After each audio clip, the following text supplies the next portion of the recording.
have to work with Petrini. Okay, Samuel, can you work with Petrini there? Because I have to use this. Okay, so.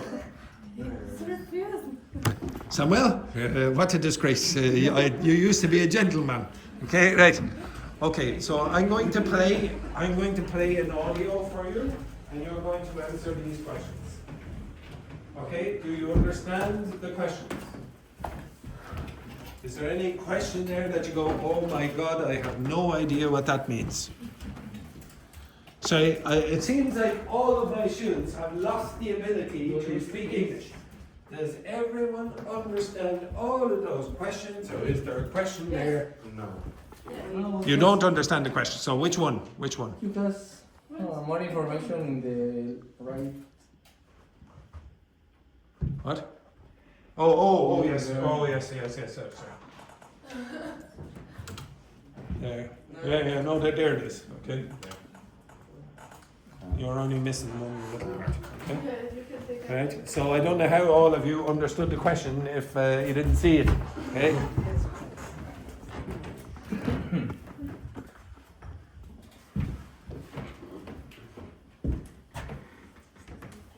Okay, I'm going to play an audio, and you're going to, a video, and you're going to answer those questions. Now, can you all move over this way? The Tachi and Joanna, you should be looking in that. Okay, and Luis, that way as well.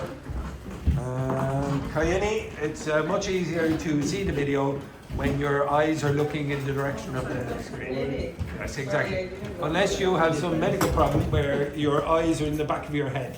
Okay, okay. Otherwise, no, not the president of Mexico, right? Yes. Laura, could you please turn off the Oh, sorry, you do not want Mozart playing in the background. Okay, right. Today I'm climbing to the top of Paris, not just for the view, but to eat at the two Michelin restaurant located on the second level of the Eiffel Tower, at a height of about 125 meters above the ground. It's called the Jules Verne. When a place is this high up, the internet always has something to say, and it's not always pretty. Take a look at the reviews. Food and ambience is out of this world. This was once in a lifetime experience for me and my family, and it was well worth the money spent. Alright, sounds good so far. But then another review says this. I had better food at the restaurant 3-4 blocks from the Eiffel. Other guests are seated super close to you, nothing intimate about it. Confusing, right? Here is another one. We were greeted with warmth and professionalism by the exceptional staff. Every dish is a masterpiece, artfully presented and bursting with flavor. We can't wait to return.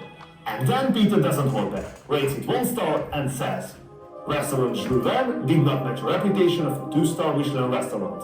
It felt more like a tourist trap than a fine dining experience. So I guess I will have to find out for myself. We landed in Paris, and who else would I have by my side for this trip but my wife? Because if you are going to eat lunch at the most iconic romantic spot in the world, you better bring your better half. We arrive to the Eiffel Tower and get in line. Each corner of the tower has a lift system. On the east and west, double-decker elevators bring visitors to the first and second floor. In the south pillar, there are 2 lifts, one for staff and one exclusively for guests of Le Jules Verne. It even comes with a lift attendant, just like the good old days. It keeps going and going. I have to say we are insanely high up. You don't realize how far it is until you're up here. On arrival, the first thing we notice, of course, is that view. Paris laid out beneath us like a work of art. The only thing that could make this moment even better, champagne. They have 3 types loaded in the trolley and ready to go. As we soak it in, we are presented with art pieces that pay tribute to writer Jules Verne. The French writer, born in 1828, is famous for pioneering the science fiction genre with books like 20,000 Leagues Under the Sea and Journey to the Center of the Earth. Through his books, Verne predicted scientific breakthroughs like the helicopter, the submarine, and the space shuttle. Although Well, these days I read more to Around the World in 80 days. My favorite Jules Verne book growing up was The Mysterious Island. After a few moments with these cool porcelain pieces, head waiter Fabiola arrives. She presents our appetizer, a tartlet of smoked eggplant caviar and roasted tomato. Nice flavors here, but the texture was a bit watery. Still, overall, it's a good opener. The cutlery and porcelain plates are high quality, but the glasses rather reflect an economical choice. It was strange to see these affordable glasses next to the expensive porcelain plates and the beautiful reader decanter. The equipment is under heavy use and is starting to show signs of wear. For me, I find the interior design a bit boring, but who cares about the interior when you have this view? Fabiola is back with menus. For lunch, we can choose from 2 fixed course menus. So here on the left side, we're going to have the piece of the Paris. It's going to be a menu in 3 courses. On the other side here, you have our tasting menu, the extra olive oil. We are not super hungry, so we take the 5-course option for 290 euros. I could sit here for hours, but something grabs my attention other than my lovely wife. It's the wine list. At Le Jules Verne, they work with 400 different labels. Storing wine is just one of the many challenges they face running a Michelin star restaurant way up here. So they keep only 1 or 2 bottles of each wine. As Sommelier Contant explains. We have one of the next part of the cellar, which is a bit under 19,000 bottles, which is hidden under the champ bars in a beautiful yet very secret area where we have most of our wine and have some of our top wines are hidden in the cellars somewhere in Paris. But it is an operation where everything which is sold one day has to be ordered in the evening and then comes back up by night. For wine pairing, there is only one. It's designed to satisfy their most frequent visitors, tourists. Although we are tourists too, I pass on the pairing and order a special bottle. A 2017 Gordon Charlemagne Grand Cru from Antonin Guyer. A bread service arrives next and passes the crunch test with flying colors. Inside texture is also superb and it goes perfect with our amuse-bouche. It's a traditional Spanish cold tomato soup made with tomato, garlic and olive oil. And next to it, we have cherry tomatoes preserved with a sabayon of smoked butter and white garlic oil. The presentation is simple and clean and the flavors delicious. I ate both with great pleasure. My Corton is here, but the sommelier is quick to remind me of his limited inventory. If it's too good, I don't have a second one. I like this guy. Professional and helpful, but also funny and likable. Le Jules Verne has been giving guests an experience to remember since 1983. They earned a Michelin star under Chef Louis Grondard in the 80s, again under Chef Alain Rex in the 90s, and finally Chef Alain Ducasse in the 2000s. After 10 years, Ducasse lost the opportunity to run the restaurant, and they lost their Michelin star. Enter Chef Frédéric Anton, a powerhouse in French cuisine, with 3 stars at Le Pré Catalan and holder of the prestigious Meilleur Ouvrier de France title. He stepped in to restore Le Jules Verne's glory. By 2019, he earned back their star, and in 2024, he had them add a second. Our first course is served. Lobster with a light foam of vanilla and green apple with olive oil in the center. The idea is to take the spoon and to mix the 3 elements together. It looks like a coffee latte on the side. It's actually crab soup with a little bit of cider and caviar on top. The lobster dish was super playful with all of its layers.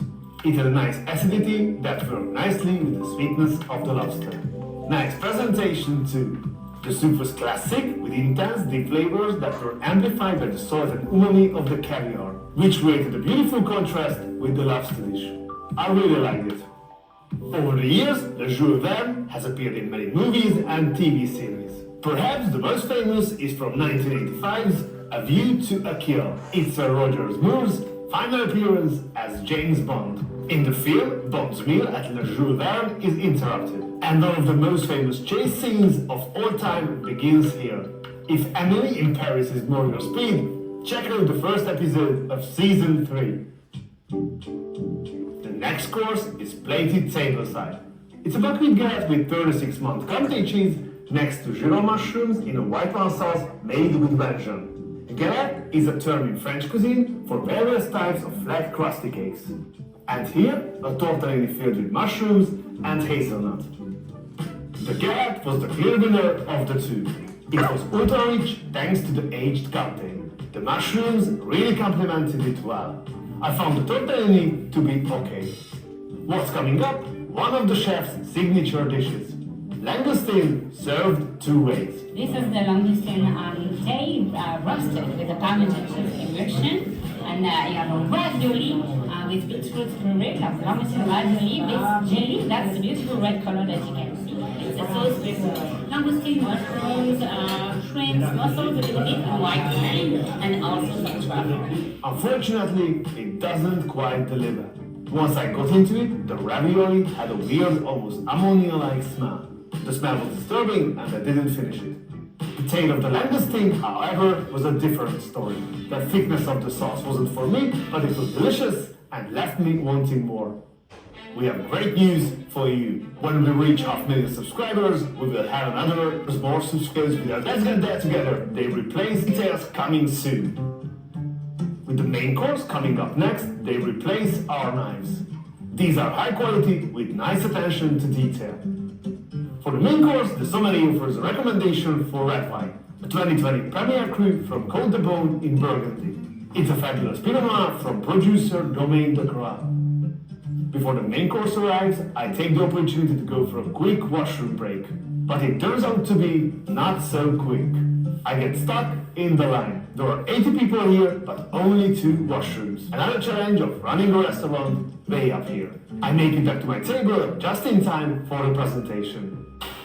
It's lamb confit inside pomme boulanger with caramelized onion and covered in a stew with peas and jus from the lamb. Pomme boulanger, or baker's potatoes, is a traditional dish of potato and onion slow-cooked in juices. The construction of this course is interesting, but in terms of presentation, this is not a 2 Michelin star main dish in my opinion. Getting into it, the texture isn't either. Everything is slow cooked, so all the ingredients are super soft. And not much in the way of texture at all. And in this dish, the meat totally takes a backseat to the other ingredients. As a main course, I was expecting more. When I was asked how I liked the lamb dish, I shared my feedback. As a result, they offered to bring me a different main course, which turned out to be this. Weird sweetbread. It's caramelized with capers and croutons with a buttery brownable sauce and jus gras. On the side is a mini version of the same dish topped with caviar. And in the middle, a generous helping of mashed potatoes. All I can say is nice save. I'm a huge fan of sweetbread, and this was good. Dessert is next. Here it's our chocolate in 2 different temperatures. Something warm and something cold. It's recommended to start with the warm and then you switch it to cold. In the bowl is a warm chocolate souffle, and the stick is cacao ice cream. I love the concept, and the souffle is really good. We take a look around the restaurant and we pass by the massive pulleys used in the lift system. Although the old hydraulic system was replaced by electric motors years ago, a lot of this machinery is original. It's amazing that this century of technology is still in use. The old pulleys have their own romance. But there is something here that's even more romantic. We are looking at Trocadero Park, one of the top sites in the world to get engaged. Each year, an estimated 7,000 to 10,000 guys pop the question right there, with a shot of the Eiffel Tower in the background. Do you want to witness the romance? Hang around there for a couple of hours. Next, we meet Abdul, who presents our last bites. A cherry cheese tartlet and a cream puff with chocolate veg juice and pine nut. We take our time and soak in the moment, knowing that this experience will soon come to an end. Our total for today is just around 1,400 euros. What can I say about the Jules Verne? Who do I agree with? If you put a black curtain around the restaurant and block the view, then I would have to say it might not hit the 2-star standard, even though the service was exceptional. They were fantastic. But if we pull back the curtain and see that we are inside the Eiffel Tower, we can start to understand the challenges they must be facing. As I see, there isn't much space, so the kitchen size is probably not optimal. Logistics can be a huge challenge here. There isn't enough space to store everything in the restaurant. Imagine if they sell a nice bottle, they sell everything they have from that label, because they can only store one. They have to restock it from cellars, located kilometers away in different locations. And they have to do this every single day, which is crazy. And there could be plenty of tasks like this. All of these require a huge amount of extra work. This also shows that the people behind this project had to make tremendous compromises to achieve this level. But is it a tourist trap? I don't think so. I didn't feel that this experience was overpriced considering the location. Then overall, if this is a tourist trap, it's the best one in the world. And that is it for this episode. Thank you for joining. Okay, Laurent, can you flip the light? How many of you found it difficult to understand? Yeah, I found. Okay, now, first of all, he's not a native speaker of English, okay, but his English is perfect, okay? He made no errors that I noticed there during the video. How many of you got all the answers? Okay, we'll see. How many of you found it difficult to pay attention to a video that is 12 minutes long in English? Yes, I would say most of you. How long is your attention span in English for watching videos? 1 minute? Well, if it's 1 minute, that says something about your comprehension abilities, and you need to do more. Okay, you need to do more. Again, you could stop English now, and you'll be okay in 90% of your life. Okay, 90%. Do you really need to watch YouTube videos in English? Do you? Yes. You do? Why? I watch for listening for. Oh no. I'm saying, is it 100% necessary in your lives to watch YouTube videos? No. In English. No. If it's not. Not necessary. No, but that's what I asked. I asked, is it necessary? So you said, everyone here said no. Well, if it's no, then you don't need to do this. But if you do want to get better, you do want to get to the standard where you can watch a video like this and not only feel, oh God, it's so much hard work, you just have to watch more. Okay? Now, there's another reason I chose that video. The subtitles are perfect. If you go on YouTube, you will find very often the subtitles are rubbish.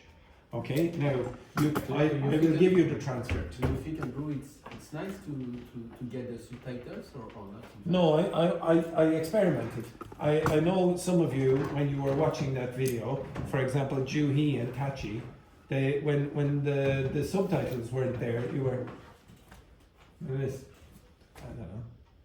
But when the subtitles started coming on at certain points, you were like this. So you were reading rather than listening. I look around and to be honest, when I don't look, I look back at the video and see which people's eyes are pointing towards the screen and which people are looking at the bottom of the screen. If you're looking at the bottom of the screen, you're reading and you need all the assistance with reading, okay? I want you to practice without the subtitles on certain occasions.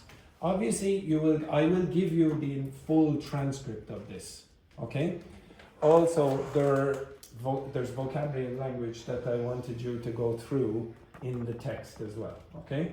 I picked it out for you, and then you will do an exercise on it tomorrow. But before we do that, can you tell me what are the answers to the questions? So the first question that you were asked was, 1 second, where is it? What did the narrator notice first upon arriving at Le Jules Verne? What did they notice? The view. Okay, they noticed the view of which city? Dublin. Okay, yes, yes, of course, and Paris, yes, exactly. Laid out of beneath them. Next one then, what was the narrator's impression of the lobster dish? Now, I didn't see anyone writing, so your memories must be amazing. Again? The texture, So- so it was a nice presentation. It was like a contrast with the kind of cappuccino. Okay. Okay, they said that the lobster dish was playful There was a nice acidity that complemented the sweetness of the lobster, and he appreciated the presentation. Yeah. Okay. What specific challenges does the restaurant face due to its location in the Eiffel Tower? Space. Space. Especially for what? Kitchen. For the kitchen, and then there was another problem. For the wine. Yeah, what did he call the toilets? Washrooms. Washrooms. Okay. Next one then. What famous James Bond movie featured a scene at Le Jules Verne? License to Kill. No, A View to a Kill, I think it was. A View to a Kill. And then the last one. What dessert did the narrator enjoy at the end of the meal? Which one? Which one?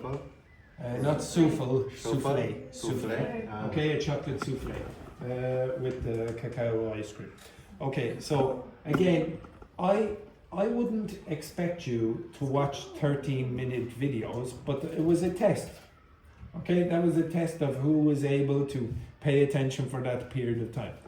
If you really want to learn stuff from this, instead of just testing your ability, so just looking at a video like that with no subtitles, you're not going to learn anything, you're just testing your knowledge at the moment. If you can understand it, yeah, well done, that's a test of your ability at the moment. If you don't understand it, you have to do more of this, okay? Just like I asked you, okay, do you know what I said when I dictated? And you said, no, so you tested yourself with the dictation exercise before. You're going to have to watch more of these. Maybe watch the same one again. Again and again and again. Okay, I'll give you more vocabulary about that tomorrow. That is the end of the class. Oh. You won't be here for another 21 hours. Oh. So, 21 hours. Oh. Right, have a nice day. Have a nice